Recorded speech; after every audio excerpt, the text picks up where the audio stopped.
Mr. Dupras, thank you very much for this conversation. Based on your work, I have prepared some statements and I would like to hear your replies. The first one is self-awareness and higher intelligence place us above lower animals. Not above, not lower. You can't look at life that way, because if we did that with people, and we do, we have all kinds of discrimination and we have different levels of qualities of life. So I don't really look at an animal, and I'm fascinated by their intelligence, by their intuitiveness, and I'm learning a lot, and they're teaching me a lot. But I'm equally fascinated with a mouse or something that may not be as intelligent as an elephant or a bear.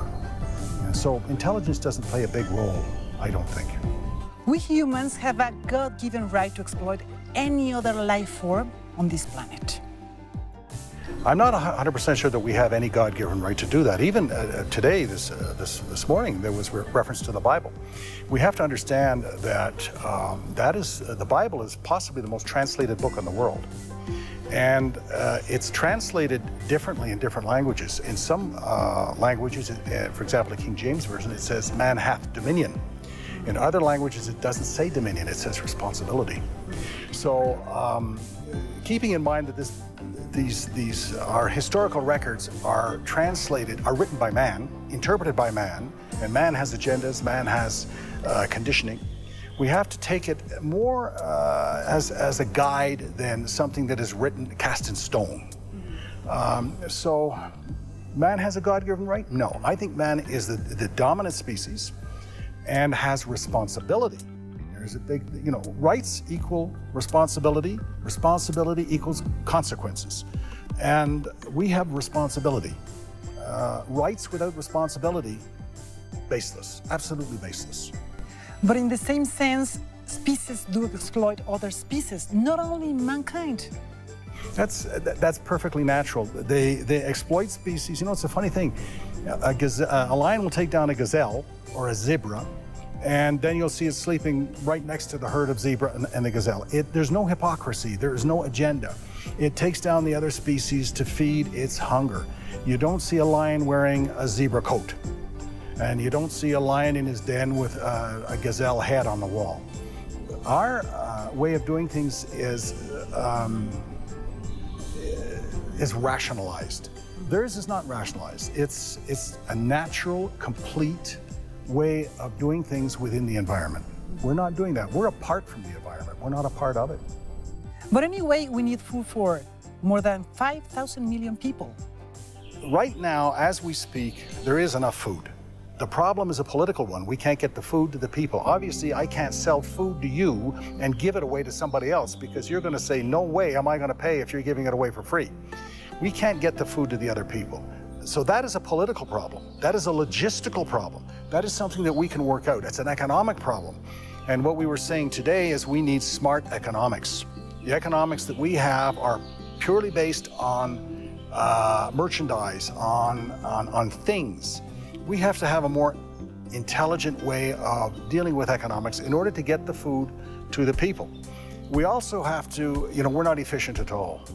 Certainly a grain-based diet is far more efficient for people, far more efficient for the environment in so many different ways, not only for feeding people, not only for preserving wildlife, but for growing plants for medicinal purposes for people in the rainforests. What do you think of this, Mr. Dupras? Rodeos, circuses, aquariums, zoos are part of our cultural baggage. They are traditions that we have to preserve. Yeah, there are ways of preserving that. And I'm very proud to say that with circuses, Montreal has the Cirque du Soleil, which comes out of Montreal, and a number of other circuses. These are modern day circuses. I don't know how many people have seen the Cirque du Soleil, but it's absolutely outstanding. And they don't use animals at all. They use people.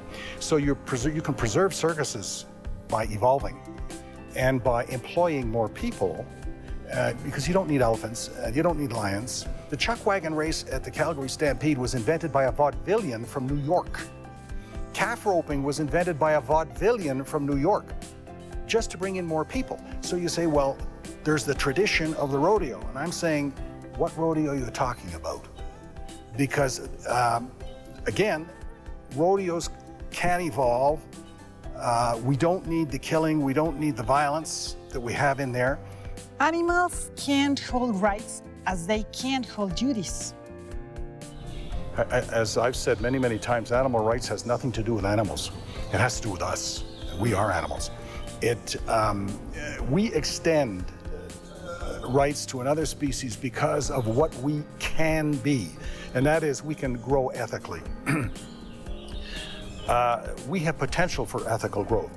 If we deny, and historically, if you look at the way men treated women, or white men treated black men, or heterosexuals treated gay people, we denied these people recognition of who they were and who they are, and we only grew when we extended, at least intellectually, their rights. We'll do the same thing with animals. If we look at a lion or an elephant and we extend species-specific rights to a lion, species-specific rights to an eagle, so you don't keep it tethered on a pole somewhere and it can actually fly, we're gonna grow. We're gonna develop ethically. So people say, well, why am I doing this for the animal? And I say, you're not doing it for the animal, you're doing it for yourself. Because to keep a black man on chains so he can serve you, or to keep, to beat women or to neglect children, that doesn't make you a better person at all. What makes you a better person is to understand and to extend rights even to those species you don't particularly like than we did when I started in 1966, where animal rights didn't exist, there was no such thing. Today things are moving exponentially because we have better tools, better technology. Thank you very much.